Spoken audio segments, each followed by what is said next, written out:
Once upon a time, there was a mother goat who lived with her 7 young kids in a cozy little house at the edge of the forest. The mother loved her children dearly, and they were a happy family.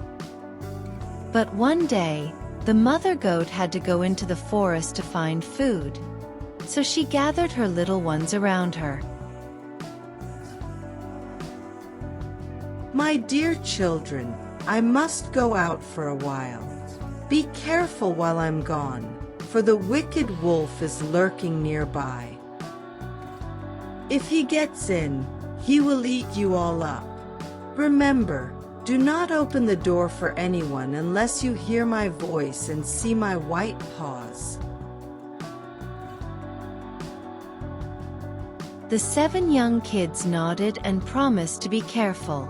With that, the mother goat set off into the forest.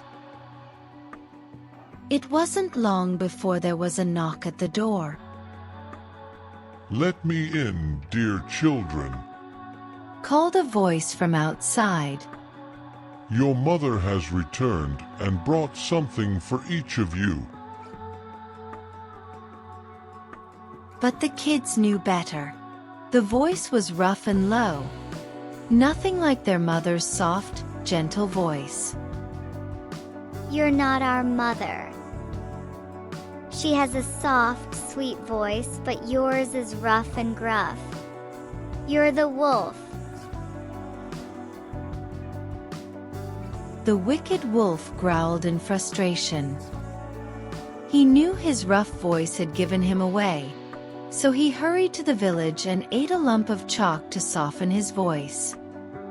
Then he returned to the house and knocked again. "Let me in, dear children," he said in a sweet, soothing voice. "Your mother has returned and brought something for each of you." But the clever kids weren't fooled. They peeked under the door and saw the wolf's dark, hairy paws. You're not our mother. Our mother has white paws, but yours are black and hairy. You're the wolf. Determined to trick the kids, the wolf ran to the baker and demanded some dough to cover his paws. Then he went to the miller and rolled his paws in white flour to make them look like the mother goats. With his voice softened and his paws disguised, he returned to the house for a 3rd time. "Let me in, dear children," the wolf called. "Your mother has returned and brought something for each of you." This time, when the kids heard the gentle voice and saw the white paws, they thought it must be their mother. They eagerly opened the door.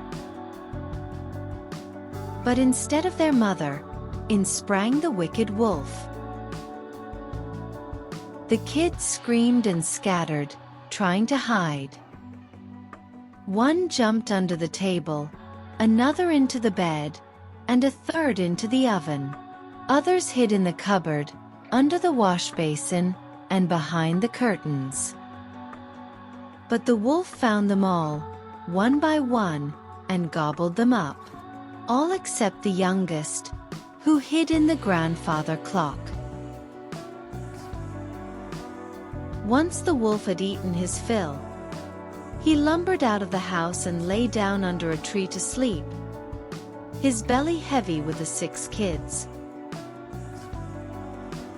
Not long after, the mother goat returned home. To her horror, she found the door wide open and the house in chaos.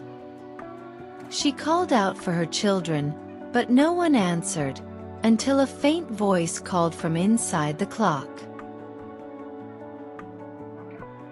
The youngest kid emerged and told his mother what had happened.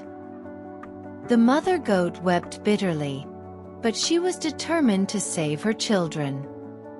She took a pair of scissors, a needle, and thread, and set off with the youngest kid to find the wolf. When they found the wolf sleeping soundly under the tree, the mother goat carefully snipped open his belly. To her amazement, out popped her 6 kids, alive and unharmed. The wolf had swallowed them whole. The mother goat quickly replaced the kids with large stones and sewed the wolf's belly shut. Then they all hurried home together. When the wolf finally awoke, he felt terribly thirsty. He staggered to the nearby well to drink, but the stones in his belly were so heavy that he lost his balance and fell in, never to be seen again. The mother goat and her 7 kids lived happily ever after, safe and sound, for they had outwitted the wicked wolf. And they never forgot the lesson their mother had taught them about being careful and trusting their instincts. And that, dear listeners, is the tale of the wolf and the 7 young kids. Remember, cleverness and caution can keep danger at bay.